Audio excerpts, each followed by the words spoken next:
जय Shri Krishna, good morning. आज આપણે નવું ચેપ્ટર ચાલુ કરશું, ધોરણ 12 ચેપ્ટર 11મું ચેપ્ટર વિકિરણ અને દ્રવ્યની દ્વૈત પ્રકૃતિ, અથવા એને કહી શકાય વિકિરણ અને દ્રવ્યનો દ્વૈત સ્વભાવ।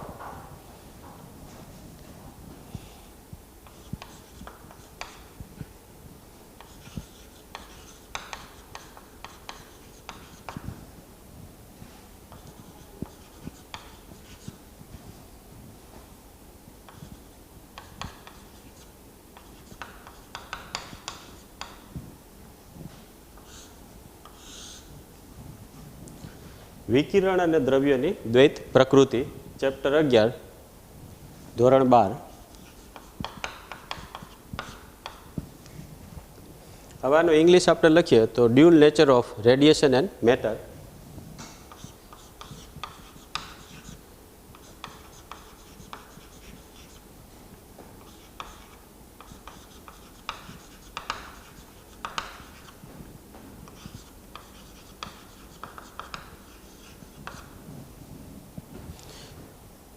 વિકિરણ અને દ્રવ્યનો દ્વૈત પ્રકૃતિ કયો અથવા દ્વૈત સ્વભાવ બંને સમાન છે, dual nature of radiation and matter.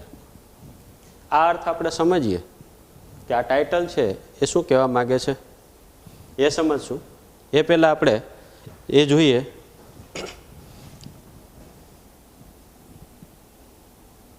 પ્રચલિત યંત્રશાસ્ત્ર,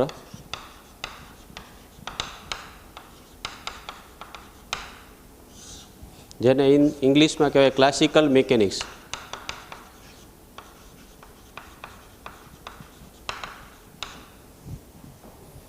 અને એની સામે ક્વોન્ટમ મિકેનિક્સ।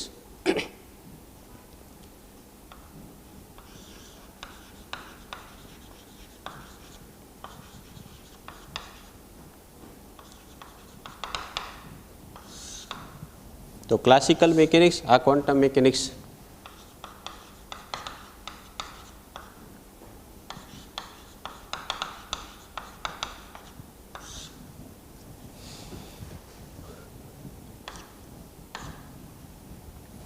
તો સૌ પ્રથમ આપણે આ સમજી લઈએ અને પછી આપણે ટાઇટલ શું કહેવા માગે છે એ સમજશું।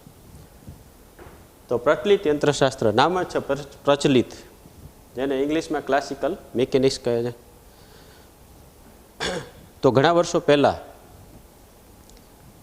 એવું માનવામાં આવતું હતું કે ન્યૂટનના ગતિના નિયમો, એના પછી થર્મોડાયનેમિક્સના નિયમો અને વિદ્યુત ચુંબકી તરંગવાદ માટે મેક્સવેલવાદ, આ બધા જ નિયમો પૂર્ણ અને કોઈ પણ કોયડાઓ છે એનો ઉકેલ આપી શકે છે અને મૂળભૂત છે।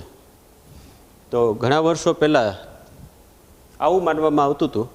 પાછું એક વખત કહું કે ન્યૂટનના ગતિના નિયમો, થર્મોડાયનેમિક્સના નિયમો અને વિદ્યુત ચુંબકી તરંગવાદ માટે મેક્સવેલવાદ, આ બધા નિયમો ભેગા મળી અને પ્રચલિત યંત્રશાસ્ત્રની રચના કરતા હતા। તો પ્રચલિત યંત્રશાસ્ત્રમાં આ બધા નિયમોનો સમાવેશ થાય છે અને આ બધા નિયમોને કારણે ભૌતિકશાસ્ત્રીઓ એવી રીતે માનતા હતા કે ભૌતિક વિજ્ઞાનનો કોઈ પણ કોયડો, કોઈ પણ પ્રોબ્લેમ છે એ આ પ્રચલિત યંત્રશાસ્ત્ર દ્વારા ઉકેલી શકાય છે, અને એ થતું હતું એ સમયે। એટલા માટે ભૌતિકશાસ્ત્રમાં હવે બીજા કોઈ નિયમની જરૂર નથી એવું માનતા હતા। તો પ્રચલિત યંત્રશાસ્ત્ર ખરેખર ક્લાસિકલ મિકેનિક્સ છે એની અંદર શું આવે તો કે એની અંદર સ્થૂળ સ્વરૂપ આવે છે અથવા સ્થૂળ ઘટનાનો અભ્યાસ, સ્થૂળ ઘટનાઓનો અભ્યાસ। સ્થૂળ એટલે શું કહેવાય? મોટી મોટી, જે નરી આંખે જોઈ શકાય છે એવી ઘટનાઓનો અભ્યાસ કરવા માટે પ્રચલિત યંત્રશાસ્ત્ર જે પણ નિયમો હતા એ પૂરતા હતા અને સંપૂર્ણ હતા એવું ભૌતિકશાસ્ત્રીઓ માનતા હતા। પરંતુ આ જે છે એ સ્થૂળ ઘટના, એટલે આપણે જે નરી આંખે જોઈ શકીએ છીએ મોટી મોટી ઘટનાઓનો આપણે જે વિચાર કરીએ છીએ એ સ્થૂળ ઘટનાઓનો ઉકેલ, એના કોઈ પણ કોયડાઓનો ઉકેલ પ્રચલિત યંત્રશાસ્ત્ર દ્વારા સરળતાથી અને સારી રીતે ઉકેલી શકતા હતા। પરંતુ સમય જતાં, જેમ જેમ આગળ સમય ગયો એમ આ સ્થૂળ ઘટનાની જગ્યાએ સૂક્ષ્મ ઘટના આવી। તો સૂક્ષ્મ ઘટના માટે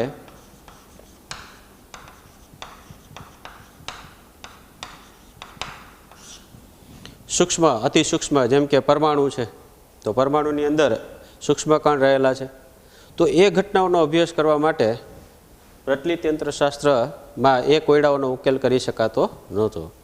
અને એ પછી પ્રચલિત યંત્રશાસ્ત્રની જગ્યાએ જે અત્યારે જે લેટેસ્ટ કહીએ છીએ આપણે એ ક્વોન્ટમ મિકેનિક્સ. ક્વોન્ટમ એટલે જથ્થો, જથ્થા સ્વરૂપે યંત્રશાસ્ત્ર એમ કહી શકાય. તો ક્વોન્ટમ મિકેનિક્સ એનો જન્મ થયો. શા માટે? તો કે સૂક્ષ્મ લેવલે પ્રચલિત યંત્રશાસ્ત્ર કોયડાઓ ઉકેલી શકતા નહોતા. તો એનો મતલબ એવો થયો કે સૂક્ષ્મ સ્તરે જ્યારે પણ સૂક્ષ્મ લેવલે જોવામાં આવ્યું ત્યારે જે પણ યંત્રશાસ્ત્ર સામે આવ્યું એ ક્વોન્ટમ મિકેનિક્સ. અને ક્વોન્ટમ મિકેનિક્સ આજનો યુગ તમને ખ્યાલ છે ક્વોન્ટમ મિકેનિક્સનો છે. તો સૂક્ષ્મ ઘટનાઓમાં જે પણ કોયડાઓ ઉકેલી શકાય એ જે યંત્રશાસ્ત્રની એક શાખા છે એને ક્વોન્ટમ મિકેનિક્સ કહે છે. ક્વોન્ટમ એટલે જથ્થો, યાદ રાખજો. તો સૂક્ષ્મ ઘટનાઓ માટે આ જે છે પ્રચલિત યંત્રશાસ્ત્ર એ ઘટનાઓને ઉકેલી શક્યું નહીં. અને વૈજ્ઞાનિકોને એમ ખ્યાલ આવ્યો કે હવે આ એકલું જ પૂરતું મર્યાદિત છે. મતલબ એનો મતલબ એવો થયો કે આ પ્રચલિત યંત્રશાસ્ત્ર દ્વારા જ અમુક કોયડાઓનો ઉકેલ મેળવી શકાતો નથી. એટલે સૂક્ષ્મ ઘટનાઓનો અભ્યાસ માટે વૈજ્ઞાનિકો એના તરફ વળ્યા અને ક્વોન્ટમ મિકેનિક્સનો ઉદય થયો. તો આ મેં એટલા માટે સમજાવ્યું કે પ્રચલિત યંત્રશાસ્ત્ર જે શબ્દ આવે એને આપણે કેવી રીતે સમજવો, અને ક્વોન્ટમ મિકેનિક્સ છે એ સૂક્ષ્મ લેવલનું, સૂક્ષ્મ જે નરી આંખે જોઈ શકાતું નથી એવી ઘટનાઓ અને સ્થૂળ ઘટનાઓ જે નરી આંખે આપણે જોઈ શકીએ છીએ. તો આ બે આપવાનું કારણ એ છે કે હવે તમને આ ટાઇટલ સમજાશે.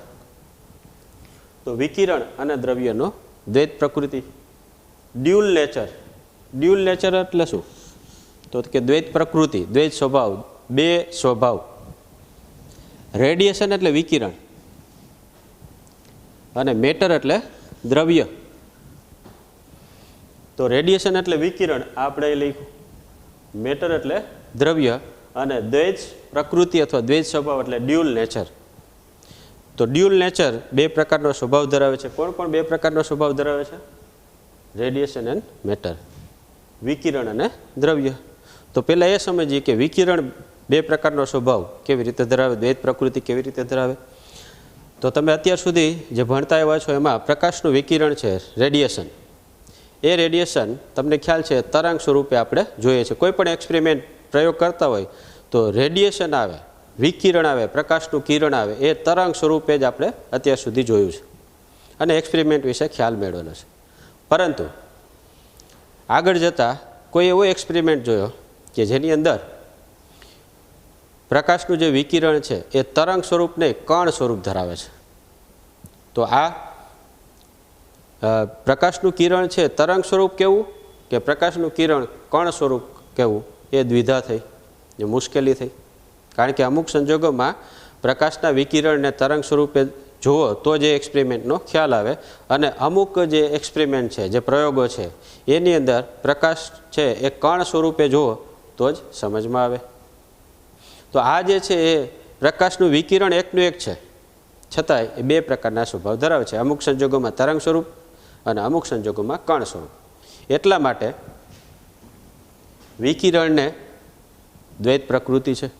વિકિરણ એટલે રેડિયેશનને દ્વૈત પ્રકૃતિ છે, ડ્યુઅલ નેચર છે, બે સ્વભાવ ધરાવે છે. અહીંયા દ્રવ્ય જોઈએ કે દ્રવ્ય છે એનો દ્વૈત સ્વભાવ. તો દ્રવ્ય તમને ખબર છે કોઈ પણ મટીરિયલ છે દ્રવ્યનું બનેલું હોય, કોઈ પણ પદાર્થ દ્રવ્યનો બનેલો હોય.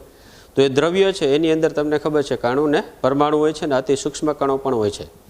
તો પરમાણુની અંદર તમને એ પણ ખ્યાલ છે કે ન્યુક્લિયસ હોય, ન્યુક્લિયસની આસપાસ ઇલેક્ટ્રોન હોય છે. તો ઇલેક્ટ્રોન છે એ નિશ્ચિત કક્ષામાં પરિભ્રમણ કરતા હોય છે. હવે ઇલેક્ટ્રોન છે અત્યાર સુધી તમને ખ્યાલ છે કે ઇલેક્ટ્રોન એક પાર્ટિકલ છે, કણ છે. તો આ જે છે એ અત્યાર સુધી આપણે જોતા હતા કે ઇલેક્ટ્રોન છે કણ છે. પણ હવે નવા રિસર્ચ પ્રમાણે ડેવિસન અને ગર્બર નામના વૈજ્ઞાનિકોએ એવું શોધ્યું કે ઇલેક્ટ્રોન છે એ તરંગ સ્વરૂપ પણ ધારણ કરી શકે છે. તો હવે વિચારીએ આપણે કે ઇલેક્ટ્રોન એ દ્રવ્ય કણ છે, દ્રવ્ય. તો દ્રવ્ય કણ છે, ઇલેક્ટ્રોન છે, જે કણ તો છે જ પણ અમુક એક્સપેરિમેન્ટની અંદર અમુક પ્રયોગમાં એ તરંગ સ્વરૂપ પણ ધારણ કરે છે. તો અમુક પ્રયોગમાં ઇલેક્ટ્રોન છે કણ સ્વરૂપ છે અને અમુક પ્રયોગમાં ઇલેક્ટ્રોન તરંગ સ્વરૂપ ધારણ કરે છે. તો આ જે છે ઇલેક્ટ્રોન છે કણ છે અને એને દ્રવ્ય કહી શકાય. તો એને દ્રવ્યની શું કહેવાય? દ્વૈત પ્રકૃતિ. તો આ જે છે એને એમ કહી શકાય કે આ મેટર છે, મેટર એટલે દ્રવ્ય કહે છે, તો એનો ડ્યુઅલ નેચર છે. તો એનો મતલબ કે ડ્યુઅલ નેચર કોણ કોણ ધરાવે છે? વિકિરણ, જે અમુક સંજોગોમાં તરંગ સ્વરૂપ અને અમુક સંજોગોમાં કણ સ્વરૂપ, અને દ્રવ્ય કણ ઇલેક્ટ્રોન છે અમુક સંજોગોમાં કણ સ્વરૂપ અને અમુક સંજોગોમાં તરંગ સ્વરૂપ ધારણ કરે છે. તો આ જે છે બે પ્રકારની પ્રકૃતિ જોવા મળે છે કેની અંદર? વિકિરણ અને દ્રવ્યોમાં. એટલે આ ચેપ્ટરનું નામ વિકિરણ અને દ્રવ્યની દ્વૈત પ્રકૃતિ અથવા તો dual nature of radiation and matter. હવે દ્વૈત પ્રકૃતિ છે એના માટેના એક્સપેરિમેન્ટ આપણે આવશે અને જે સમજાશે આપણે કે જેની અંદર વિકિરણ છે એ તરંગ સ્વરૂપ તો જોઈએ જ છે આપણે, પ્રકાશનું તરંગ સ્વરૂપ, પણ વિકિરણ છે ફોટોન સ્વરૂપ પણ ધારણ કરશે, એટલે કે કણ સ્વરૂપ ધારણ કરશે. એ આપણે ફોટો ઇલેક્ટ્રિક અસરમાં જોશું. એ જ રીતે આ જે દ્રવ્ય છે એ કણ સ્વરૂપે તો આપણે જોઈએ જ છે, પરંતુ તરંગ સ્વરૂપે ડેવિસન અને ગર્બરનો એક છેલ્લો પ્રયોગ આપણે આ ચેપ્ટરમાં આવે છે. એમાં સમજશું કે ઇલેક્ટ્રોન છે કણ છે છતાંય અમુક સંજોગોમાં તરંગ સ્વરૂપ ધારણ કરે છે. તો આ જે છે જ્યારે આ બે નેચર જોવા મળે છે ત્યારે વૈજ્ઞાનિકોને એમ થયું કે ખરેખર વિકિરણ છે એ તરંગ સ્વરૂપ છે કે કણ સ્વરૂપ, ઇલેક્ટ્રોન છે કણ સ્વરૂપ છે કે તરંગ સ્વરૂપ, આવા પ્રશ્ન થયા. પછી એવું વિચાર્યું કે નહીં, અમુક એક્સપેરિમેન્ટ છે, અમુક પ્રયોગ છે એની અંદર જો વિકિરણને તરંગ સ્વરૂપ લઈએ તો જે એક્સપેરિમેન્ટ વિશે ખ્યાલ આવે, અને અમુક સંજોગોમાં વિકિરણને કણ સ્વરૂપે લઈએ તો જે એક્સપેરિમેન્ટ એટલે કે પ્રયોગ વિશે સમજાય. અને ઇલેક્ટ્રોનમાં પણ એવું થયું, ઇલેક્ટ્રોન છે અમુક સંજોગોમાં કણ લ્યો તો જે એક્સપેરિમેન્ટ કે પ્રયોગ સમજાય, અને ઇલેક્ટ્રોનને અમુક સંજોગોમાં અમુક પ્રયોગની અંદર જો તરંગ સ્વરૂપ લે તો જે પ્રયોગ સમજાય. એટલા માટે વિકિરણ અને દ્રવ્યની દ્વૈત પ્રકૃતિ આ એક ચેપ્ટર આવેલું છે. તો આમાં પણ સૂક્ષ્મ લેવલ આપણે જોશું. તો ક્વોન્ટમ મિકેનિક્સ રિલેટેડ પણ અમુક એક્સપેરિમેન્ટ જોશું આપણે. તો આ જે છે પ્રચલિત યંત્રશાસ્ત્ર અને આ ક્વોન્ટમ મિકેનિક્સ. હવે આની અંદર તમે આ ચેપ્ટરમાં ચાલુ કરશો એટલે જુદા જુદા વૈજ્ઞાનિકોએ પોતપોતાના યોગદાન આપેલા છે અને રિસર્ચ કરેલું છે.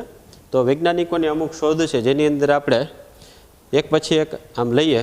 તો પહેલું છે જેની અંદર આમ તો ઘણા બધા વૈજ્ઞાનિકો છે પણ આપણે શોર્ટમાં સમજાવશું, તમે એક વખત વાંચશો એટલે પણ ખ્યાલ આવી જશે કે આ વૈજ્ઞાનિકે આની શોધ કરેલી છે. તો સૌથી પહેલાં રોન્ટઝને એક્સરેની શોધ કરી, એક્સરે એટલે ક્ષકિરણોની શોધ કરી છે. એના પછી જે થોમ્સને ઇલેક્ટ્રોનની શોધ કરી, અને જે થોમ્સને બીજું પણ એક સૌ પ્રથમ શોધ્યું હતું. એ શું હતું? તો કે કેથો કિરણોમાં જે કણો છે એની ઝડપ અને E/mનો ગુણોત્તર પણ જે થોમ્સને શોધેલો છે. E/m નો ગુણોત્તર, તો આ કોણે શોધેલો છે? તો કે જે થોમ્સન. તો E/m નો ગુણોત્તર જે આપણે લઈએ એની કિંમત કેટલી થાય? 1.67 into 10⁻11 કુલમ પર કેજી. 1.76 into 10⁻11 કુલમ પર કેજી. E/m નો ગુણોત્તર. તમે આ ખ્યાલ ન આવે તો ઇલેક્ટ્રોન પરનો વિદ્યુત ભાર તમને ખ્યાલ છે 1.6 into 10⁻−19 કુલમ, અને આ છે ઇલેક્ટ્રોનનું દળ છે, એટલે ઇલેક્ટ્રોનનું દળ 9.1 into 10⁻31 કેજી. આ બેનો ગુણોત્તર લ્યો એટલે આટલી કિંમત મળશે. તો આ જે છે E એટલે આનો એકમ છે કુલમ અને M એટલે દળ કેજી. અને આને ખાસ યાદ રાખજો, આને વિશિષ્ટ વિદ્યુતભાર પણ કહેવામાં આવે છે.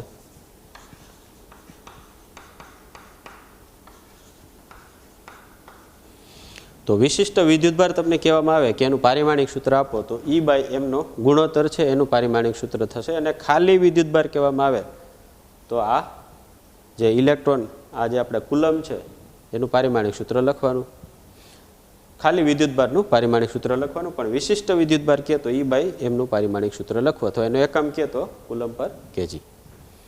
તો આ જે છે વિશિષ્ટ વિદ્યુતભાર એ કોણે શોધ્યો? તો કે E/mનું મૂલ્ય પ્રયોગો દ્વારા જે થોમ્સને શોધેલું છે. અને પછી ત્રીજો વૈજ્ઞાનિક જેની અંદર વિલિયમ ક્રુક્સ. તો વિલિયમ ક્રુક્સે કેથોડ કિરણોની શોધ કરી. એના પછીનો જે વૈજ્ઞાનિક છે એ મિલીકાન. તો મિલીકાને જે આપણે ઇલેક્ટ્રોન પરનો વિદ્યુતભાર છે એ નક્કી કર્યો. તમને ખબર છે ઇલેક્ટ્રોન પરનું વિદ્યુતભારનું મૂલ્ય 1.602 × 10⁻19 કુલમ. તો આ જે છે 1.602 × 10⁻, એને આપણે આ રીતે લખીએ છીએ 1.6 × 10⁻19 કુલમ. 602 આખું લખતા નથી. તો આ જે છે એને શું કહેવાય? તો કે ઇલેક્ટ્રોન પરનો વિદ્યુતભાર.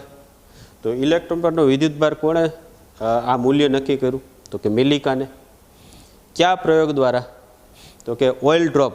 ઓઇલ ડ્રોપ એટલે શું કહેવાય? તેલના બૂંદનો જે એક્સપેરિમેન્ટ કરતા હતા એની અંદર ઇલેક્ટ્રોન પરના વિદ્યુતભારનું મૂલ્ય એમણે જાણ્યું. તો મિલીકાને આ રિસર્ચ કર્યું. અને એના પછીના વૈજ્ઞાનિક આપણે લઈએ તો હેનરી બેકવેરલ અને મેડમ ક્યુરીએ રેડિયો એક્ટિવિટીની શોધ કરી. તો આ બધા અલગ અલગ વૈજ્ઞાનિકોએ અલગ અલગ શોધ કરી છે. તમે ઇન્ટ્રોડક્શનમાં વાંચશો પરિચયની અંદર તો આ બધા જેટલા પણ વૈજ્ઞાનિકે કઈ કઈ શોધ કરેલી છે એ આ રીતે તમે જોઈ શકો છો. હવે આપણે આવીએ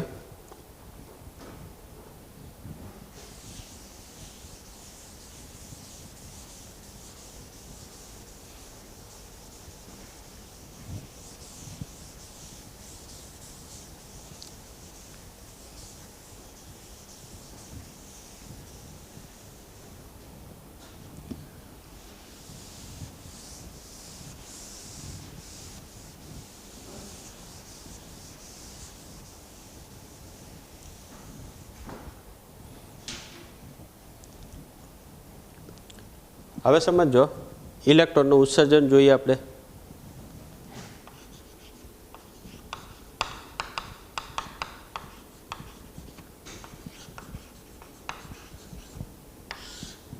ઇલેક્ટ્રોનનું ઉત્સર્જન તો સૌપ્રથમ આપણે બેઝિક જોઈએ કે ફોર એક્ઝામ્પલ એક ધાતુ છે.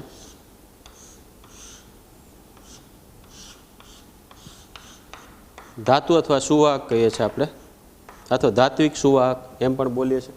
તો આ ધાતુ છે અને આ ધાતુ છે સામાન્ય સ્થિતિમાં છે. તમને ખ્યાલ છે ધાતુની અંદર મુક્ત ઇલેક્ટ્રોન હોય છે જે અસ્તવ્યસ્ત ગતિ કરતા હોય છે. તો આ ધાતુમાં માનો કે આપણે આ રીતે દર્શાવીએ કે આ ધન આયનો છે અને આ ઇલેક્ટ્રોન છે. ઇલેક્ટ્રોન છે અસ્તવ્યસ્ત ગતિ કરતા હોય છે. તો આ ધન આયન છે. ઇલેક્ટ્રોન જેમાંથી બહાર નીકળે ત્યાં શું બને છે? ધન આયન. અને આ ઇલેક્ટ્રોન આ ધાતુની સપાટીમાં એની અંદર અસ્તવ્યસ્ત ગતિ કરતા હોય છે. તો ધાતુની અંદર મુક્ત ઇલેક્ટ્રોન હોય છે જે તમને ખ્યાલ છે. આ ઇલેક્ટ્રોન છે એ ધાતુની અંદર ગતિ કરી શકે છે પરંતુ આ ધાતુની સપાટીમાંથી બહાર નીકળી શકતો નથી. શા માટે? તો કે આ જ્યારે ઇલેક્ટ્રોન છે ધાતુની સપાટીમાંથી બહાર નીકળવાનો પ્રયત્ન કરે તો આ જે ધન આયન છે એનું આકર્ષી બળ એને જકડી રાખે છે એટલે બહાર નીકળવા દેતો નથી. તો ઇલેક્ટ્રોન છે ધાતુની સપાટી પર જે ઇલેક્ટ્રોન છે અથવા ધાતુમાં રહેલો જે ઇલેક્ટ્રોન છે એ ધાતુની સપાટીમાંથી અથવા તો ધાતુમાંથી બહાર નીકળી શકતો નથી. શા માટે?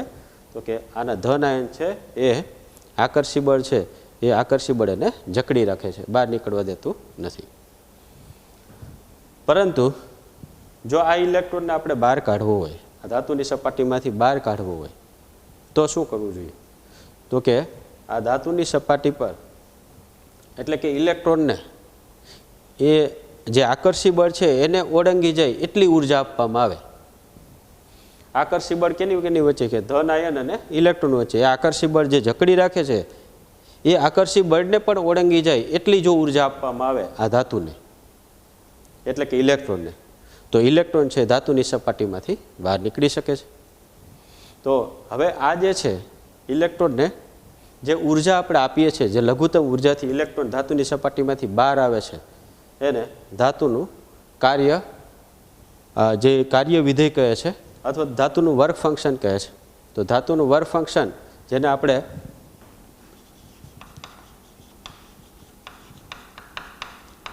આ શબ્દ મહત્વનો છે, યાદ રાખજો, ધાતુનું વર્ક ફંક્શન. જેને આપણે 5 વડે દર્શાવીએ છીએ। તો 5 એ ધાતુનું વર્ક ફંક્શન છે અથવા એને ગુજરાતીમાં કાર્ય વિધેય કહે છે। તો આના નામ છે યાદ રાખજો,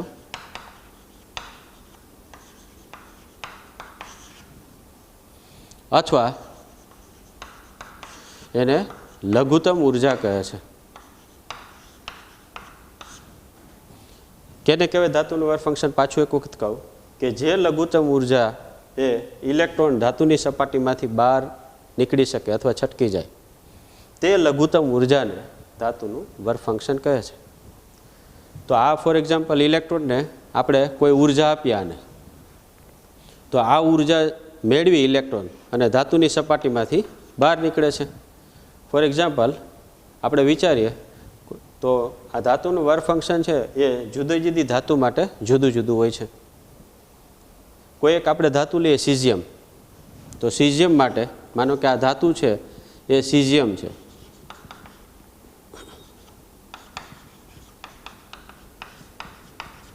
CS, એના માટે ધાતુનું work function 50 = 2.14 EV electron volt. આનો એકમ યાદ રાખજો, 50 નો એકમ ઇલેક્ટ્રોન વોલ્ટ। ઇલેક્ટ્રોન વોલ્ટ કેને કહેવાય?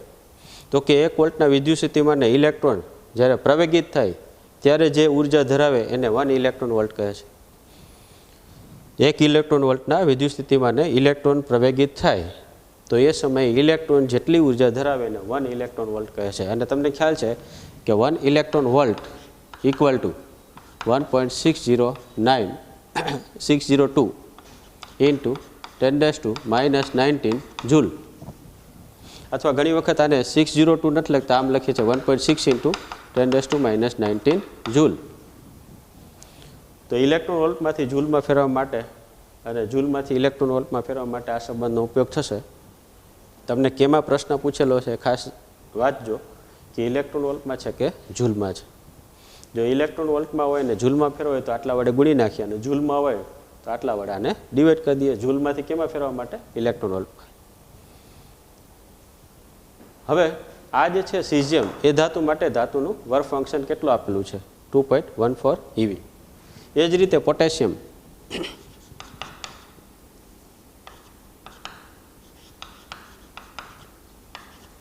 કેપિટલ કે, આ જે છે એનું ધાતુનું વર્ક ફંક્શન 2.30 EV છે। અને તમે બુકમાં જોશો તો બધી જ ધાતુઓ માટે ઘણી બધી ધાતુ લીધેલી છે, એની અંદર ધાતુનું વર્ક ફંક્શનની કિંમત આપેલી છે। તો આ શું દર્શાવે છે એવું હવે સમજાવું। ધાતુનું વર્ક ફંક્શન તમે જોઈ શકો કે આની અંદર આપણે સીઝિયમ માટે આ લીધું, પોટેશિયમ માટે આ લીધું અને પ્લેટિનમ માટે આ લીધું। ધાતુનું વર્ક ફંક્શન એટલે શું? તો કે જે લઘુત્તમ ઉર્જાએ ઇલેક્ટ્રોન ધાતુની સપાટીમાંથી બહાર નીકળી શકે એ લઘુત્તમ ઉર્જાને ધાતુનું વર્ક ફંક્શન કહે છે। ફોર એક્ઝામ્પલ આ કોઈ આપણે વિકિરણ આના પર આપાત કરીએ જેની ઉર્જા 2 ઇલેક્ટ્રોન વોલ્ટ છે, અને આ ધાતુ કઈ છે? તો કે આ ધાતુ સીઝિયમ છે, CS।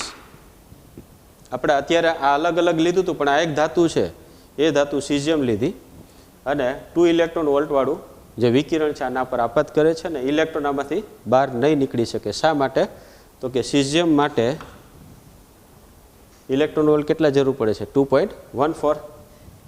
તો આ જે છે 2.14 EV આ ધાતુનું વર્ક ફંક્શન છે 50।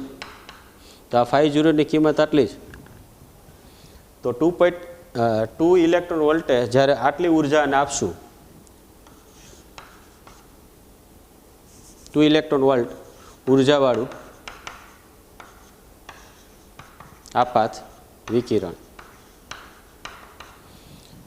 જ્યારે 2 ઇલેક્ટ્રોન વોલ્ટવાળું ઉર્જાવાળું વિકિરણ આપાત કરશું આના પર, તો ઇલેક્ટ્રોન છે એને બહાર નીકળવા માટે કેટલી લઘુત્તમ ઉર્જાની જરૂર પડે? 2.14 EV।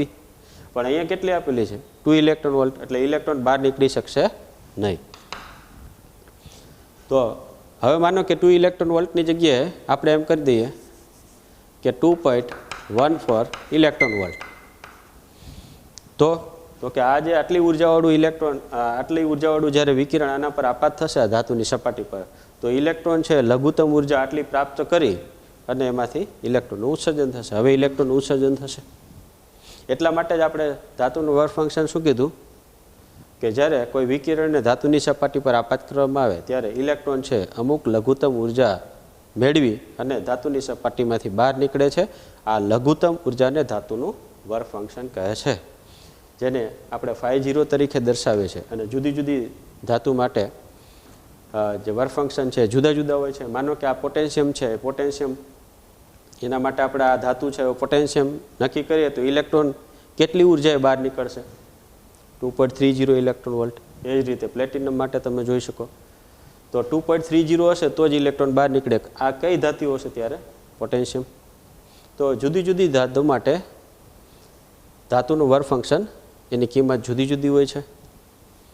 તો ખાસ યાદ રાખજો, ધાતુનું વર્ક ફંક્શન કયો, ધાતુનું કાર્ય વિધેય કયો, અથવા તો એને લઘુત્તમ ઉર્જા કયો. કારણ કે જે લઘુત્તમ ઉર્જા ઇલેક્ટ્રોન બહાર નીકળે છે એ લઘુત્તમ ઉર્જાને આપણે ધાતુનું વર્ક ફંક્શન કહીએ છીએ. તો ધાતુનું વર્ક ફંક્શન કેના કેના ઉપર આધાર રાખે? તો કે ધાતુના પ્રકાર પર, કઈ કઈ પ્રકારની ધાતુ છે. બીજું તો કે સપાટીના પ્રકાર પર, સપાટી કેવી છે, લીસી છે, ખરબચડી છે, ચોખ્ખી છે કે ગંદી છે, તો સપાટીના પ્રકાર પર. અને તાપમાન પર પણ આધાર રાખે છે. તો MCQ તરીકે પૂછી શકાય કે ધાતુનું વર્ક ફંક્શન કેના કેના પર આધાર રાખે? તો કે ધાતુના પ્રકાર પર, સપાટીના પ્રકાર પર અને તાપમાન પર. ધાતુના વર્ક ફંક્શન છે એનું એકમ ઇલેક્ટ્રોન વોલ્ટ છે અને 1 ઇલેક્ટ્રોન વોલ્ટ આપણે આજે લખ્યું ઇક્વલ ટુ આમ પણ લખી શકાય 1.6 × 10⁻⁻19 જૂલ. તો આ હતું ધાતુનું વર્ક ફંક્શન, એ સમજો. અને જે લઘુત્તમ આવૃત્તિએ ઇલેક્ટ્રોન આ જે ઉર્જા છે એને સંબંધિત કંઈક આવૃત્તિ હશે. માનો કે આ ઉર્જા છે તો તમને ખ્યાલ છે ઉર્જામાં આપણે આમ લખીએ છીએ E = hv. H છે પ્લાન્ક અચળાંક છે, આ ઉર્જા છે, અને V છે આવૃત્તિ છે. જેવી રીતે આપણે કીધું કે આ લઘુત્તમ ઉર્જા હોય તો એને સંબંધિત લઘુત્તમ આવૃત્તિ પણ હોય. તો જે લઘુત્તમ આવૃત્તિ ઇલેક્ટ્રોન ધાતુની સપાટીમાંથી બહાર નીકળે તે લઘુત્તમ આવૃત્તિને થ્રેશોલ્ડ આવૃત્તિ કહે છે. થ્રેશોલ્ડ આવૃત્તિ જેવો શબ્દ આવશે.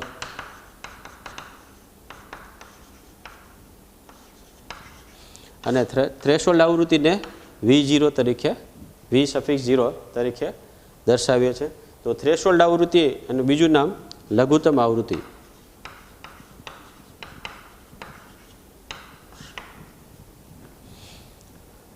લઘુત્તમ ઉર્જા φ0, લઘુત્તમ આવૃત્તિ V0. લઘુત્તમ ઉર્જા અને બીજા બે નામ, ધાતુનું વર્ક ફંક્શન φ0, ધાતુનું કાર્યવિધેય φ0. એ જ રીતે થ્રેશોલ્ડ આવૃત્તિ એ V0 તરીકે લખીએ છીએ. પાછું એક વખત કહી દઉં, થ્રેશોલ્ડ આવૃત્તિ અથવા લઘુત્તમ આવૃત્તિ કેને કહેવાય?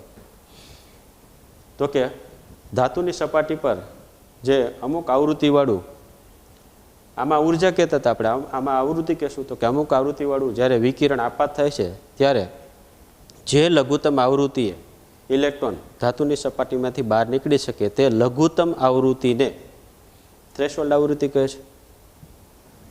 તો થ્રેશોલ્ડ આવૃત્તિનું મૂલ્ય પણ જુદી જુદી ધાતુ માટે જુદું જુદું હોય છે, કારણ કે ઉર્જાને સંબંધિત આવૃત્તિ હોય છે. એટલા માટે આ H છે પ્લાન્ક અચળાંક દર્શાવે છે, જે તમે આગળ ભણી ગયા. તો આ જે છે એને આપણે અત્યારે સમજ્યા. તો આમાં બે શબ્દ યાદ રાખજો, ધાતુનું વર્ક ફંક્શન અને થ્રેશોલ્ડ આવૃત્તિ.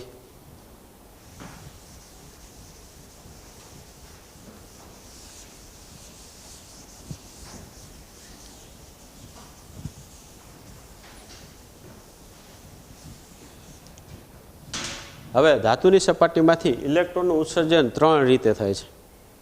તમને પૂછે ધાતુનું ઇલેક્ટ્રોનનું ઉત્સર્જન ધાતુની સપાટીમાંથી કેટલી રીતે થાય? તો કે 3 રીતે. મેઇન 3 રીત કઈ કઈ એ હું આમાં દર્શાવું.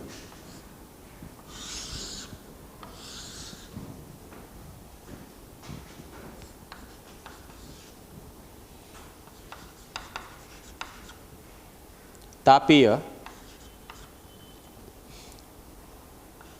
અથવા એને થર્મિઓનિક ઉત્સર્જન. તાપીય કયો અથવા તો ઉષ્માજનિત ઉત્સર્જન એમ પણ કહે છે.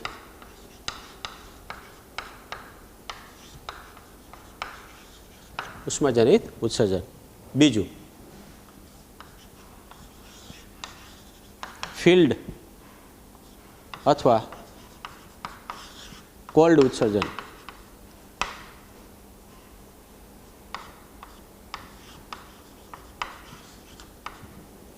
તો ફિલ્ડ છે ઇલેક્ટ્રિક ફિલ્ડ છે, એટલે એને ક્ષેત્રીય પણ કહેવામાં આવે છે, ક્ષેત્રીય ઉત્સર્જન.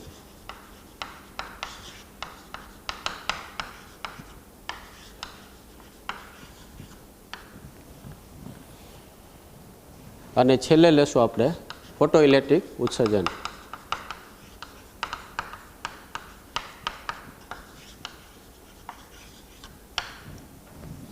તો આ જે છે ત્રણે ત્રણ એ નામ આપી દીધા આપણે. પહેલાં આ સમજીએ, તાપીય અથવા થર્મિયોનિક ઉત્સર્જન અથવા ઉષ્માજનિત ઉત્સર્જન કેને કહેવાય.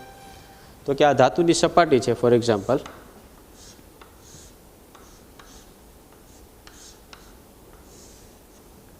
આ ધાતુની સપાટી, અને ધાતુમાં તમને ખબર છે કે મુક્ત ઇલેક્ટ્રોન હોય છે. હવે આ ધાતુને આપણે અમુક તાપમાન આપીએ તો તાપમાન આપવાથી ઇલેક્ટ્રોન છે અમુક ઉર્જા મેળવશે અને ધાતુની સપાટીમાંથી બહાર નીકળશે. તો આ જે છે એ અમુક ઉર્જા મેળવશે, એટલે કઈ ઉર્જા હોય તો કે લઘુત્તમ ઉર્જા મેળવી અને ધાતુની સપાટીમાંથી બહાર નીકળશે. ક્યારે? તો કે આ ધાતુને જ્યારે ગરમ કરીએ ત્યારે. તો યોગ્ય રીતે આ ધાતુને જ્યારે ગરમ કરીએ ત્યારે ઇલેક્ટ્રોનનું એમાંથી ઉત્સર્જન થાય છે. તો આવા પ્રકારના ઉત્સર્જનને શું કહી શકાય? તાપીય ઉત્સર્જન. માનો કે આ ઇલેક્ટ્રોન છે, આ ધાતુ છે, આ ધાતુને જ્યારે અમુક તાપમાન આપીએ એટલે કે યોગ્ય રીતે ગરમ કરીએ તો ઇલેક્ટ્રોનનું શું થશે? આમાંથી ઉત્સર્જન. તો આ પ્રકારના ઉત્સર્જનને શું નામ આપણે આપશું? તાપીય ઉત્સર્જન અથવા ઉષ્માજનિત ઉત્સર્જન. નામ જ છે ઉષ્માજનિત અથવા તાપીય, ગરમ કરવાથી ઇલેક્ટ્રોન બહાર નીકળે. આનું એક બીજું ઉદાહરણ લઈએ કે આ ધાતુ છે એનું એક સ્વરૂપ આપણે લઈએ કે એક ફિલામેન્ટ બનાવી દઈએ. આ ધાતુની એક ફિલામેન્ટ, કોઈ એક ધાતુ છે એની ફિલામેન્ટ માનો કે આપણે આવી બનાવી દીધી. ટંગસ્ટન ફિલામેન્ટ જે રીતે હોય એ રીતે ફિલામેન્ટ બનાવી દીધી. તો આ જે છે ફિલામેન્ટ છે, ધાતુની ફિલામેન્ટ. તો ધાતુની ફિલામેન્ટ છે. હવે આને ગરમ કરવી છે. તો કેવી રીતે ગરમ કરીએ? તો કે આમાંથી વિદ્યુત પ્રવાહ આપણે વધારતા જઈએ. તો વિદ્યુત પ્રવાહ જ્યારે આ ફિલામેન્ટમાંથી પસાર કરીએ તો આ જે ફિલામેન્ટ છે ગરમ થશે અને આ ફિલામેન્ટનું તાપમાન એપ્રોક્સિમેટ 2500 થી 3000 કેલ્વિન જશે. ત્યારે આ જે ધાતુની સપાટીમાંથી ઇલેક્ટ્રોનનું શું થશે? ઉત્સર્જન. તો આ જે છે ઇલેક્ટ્રોન ઉત્સર્જન થયું, એ ઉત્સર્જનને શું નામ અપાય? તાપીય ઉત્સર્જન. તાપીય નામ શા માટે આવ્યું? ઉષ્માજનિત શા માટે આવ્યું? કારણ કે પ્રવાહ પસાર કરવાથી ખૂબ યોગ્ય મૂલ્યનો પ્રવાહ પસાર કરીએ તો આ ધાતુની ફિલામેન્ટ ગરમ થાય ને ગરમ કેટલું તાપમાન આવે? 2500 થી 3000 કેલ્વિન. આટલા તાપમાને ઇલેક્ટ્રોનનું ઉત્સર્જન થાય છે. તો આ ઉત્સર્જનને આપણે શું કહેશું? તાપીય ઉત્સર્જન. હવે આપણે ફિલ્ડ અથવા કોલ્ડ ઉત્સર્જન આવીએ. તો ફિલ્ડ એટલે ઇલેક્ટ્રિક ફિલ્ડ, વિદ્યુત ક્ષેત્ર, અને કોલ્ડ એટલે આની અંદર ગરમ નથી થતું, એટલે કોલ્ડ એટલે ઠંડુ, એ શબ્દ ઓળખાય છે. હું હમણાં સમજાવું છું. હવે ક્ષેત્રીય એટલે ફિલ્ડને આપણે કહીએ છીએ ક્ષેત્ર. ઇલેક્ટ્રિક ફિલ્ડ કહીએ તો વિદ્યુત ક્ષેત્ર, અને ખાલી ફિલ્ડ કીધું છે એટલે ક્ષેત્રીય ઉત્સર્જન. તો કેવી રીતે હોય એ સમજીએ. માનો કે આ ધાતુની સપાટી,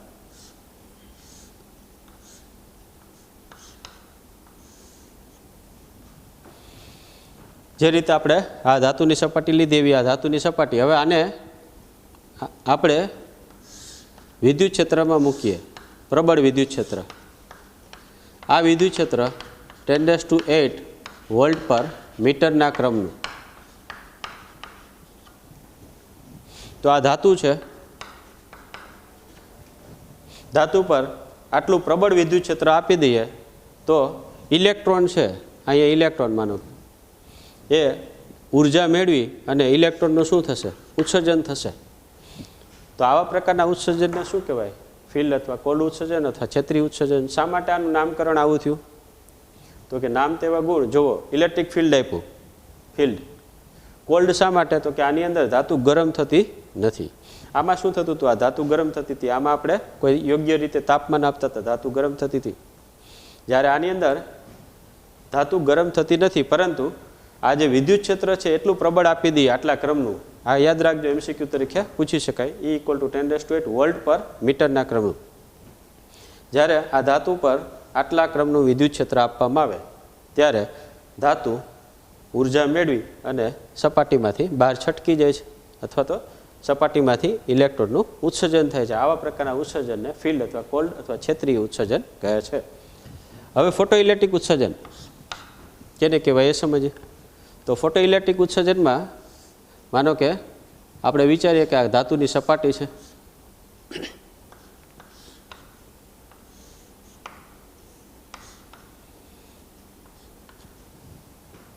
આ ધાતુ, હવે આ ધાતુ પર યોગ્ય આવૃત્તિવાળો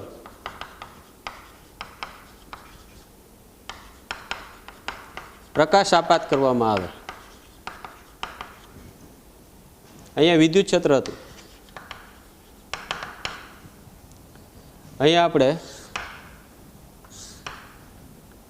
યોગ્ય આવૃત્તિવાળો પ્રકાશ જ્યારે આપાત કરીએ ત્યારે ઇલેક્ટ્રોન અમુક ઉર્જા મેળવી અને ઇલેક્ટ્રોનનું શું થશે? ઉત્સર્જન. તો ઇલેક્ટ્રોનનું ઉત્સર્જન થાય. તો આ પ્રકારના ઉત્સર્જનને શું કહેવાય? ફોટો ઇલેક્ટ્રિક ઉત્સર્જન. શા માટે નામ પડ્યું ફોટો ઇલેક્ટ્રિક? તો કે ફોટો એટલે પ્રકાશ, પ્રકાશ આપાત કરતા યોગ્ય આવૃત્તિવાળો પ્રકાશ આપાત કરીએ તો ઇલેક્ટ્રોન છે એ અમુક ઉર્જા, લઘુત્તમ ઉર્જા મેળવી અને ઇલેક્ટ્રોનનું ઉત્સર્જન થાય છે.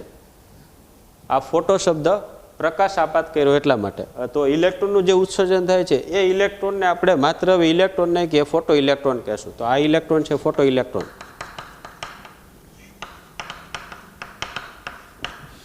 ફોટો ઇલેક્ટ્રોન નામ શા માટે પડ્યું? ફોટો એટલે પ્રકાશ, પ્રકાશ આપાત કરતા ઇલેક્ટ્રોનનું ઉત્સર્જન થયું. તો આ ઘટનાને શું કહેવાય? ફોટો ઇલેક્ટ્રિક અસર પણ કહેવામાં આવે છે. તો આ ઘટના જે આખી આપણે જોઈએ અત્યારે એને ફોટો ઇલેક્ટ્રિક અસર કહે છે. ફોટો ઇલેક્ટ્રિક અસર બહુ મહત્વની છે આ ચેપ્ટરમાં, એ સમજજો. તો પાછું એક વખત કહી દઉં, ફોટો ઇલેક્ટ્રિક ઉત્સર્જન, ઇલેક્ટ્રોનનું જે ઉત્સર્જન છે એ ટાઈપનું છે.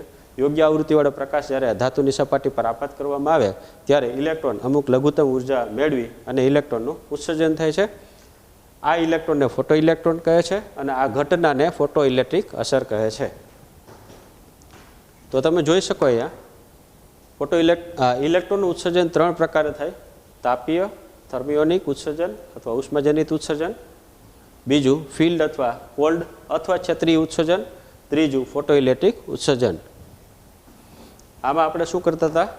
ધાતુને યોગ્ય રીતે ગરમ કરતા હતા. આ ધાતુની ફિલામેન્ટ અહીંયા બનાવી, વિદ્યુત પ્રવાહ આપણે વધારી દીધો હતો. તો યોગ્ય વિદ્યુત પ્રવાહ આપણે આપીએ તો આ ફિલામેન્ટ ગરમ થાય અને ગરમ થાય એટલે ઇલેક્ટ્રોનનું ઉત્સર્જન થાય. એટલા માટે તેનું નામ છે ઉષ્માજનિત અથવા તાપીય ઉત્સર્જન. અહીંયા શું કરતા હતા કે ધાતુને એક તીવ્ર વિદ્યુત ક્ષેત્રમાં કેટલા ક્રમનું 10⁸ વોલ્ટ પર મીટરના ક્રમનું જ્યારે વિદ્યુત ક્ષેત્ર આપીએ તો ઇલેક્ટ્રોન છે ઉર્જા મેળવીને ધાતુની સપાટીમાંથી બહાર નીકળે છે અથવા ઉત્સર્જન થાય છે. આ પ્રકારના ઉત્સર્જનને ફિલ્ડ અથવા કોલ્ડ અથવા ક્ષેત્રીય ઉત્સર્જન કહે છે. અને ફોટો ઇલેક્ટ્રિક ઉત્સર્જનમાં ફોટો એટલે કે પ્રકાશ આપાત કરે છે યોગ્ય આવૃત્તિવાળો. તો એમાંથી ઇલેક્ટ્રોન છે અમુક ઉર્જા મેળવી, લઘુત્તમ ઉર્જા મેળવી અને ઇલેક્ટ્રોનનું ઉત્સર્જન થાય છે. આ ઇલેક્ટ્રોનને ફોટો ઇલેક્ટ્રોન કહે છે અને આ ઘટનાને ફોટો ઇલેક્ટ્રિક અસર કહે છે. ખાસ યાદ રાખજો ફોટો ઇલેક્ટ્રિક અસર.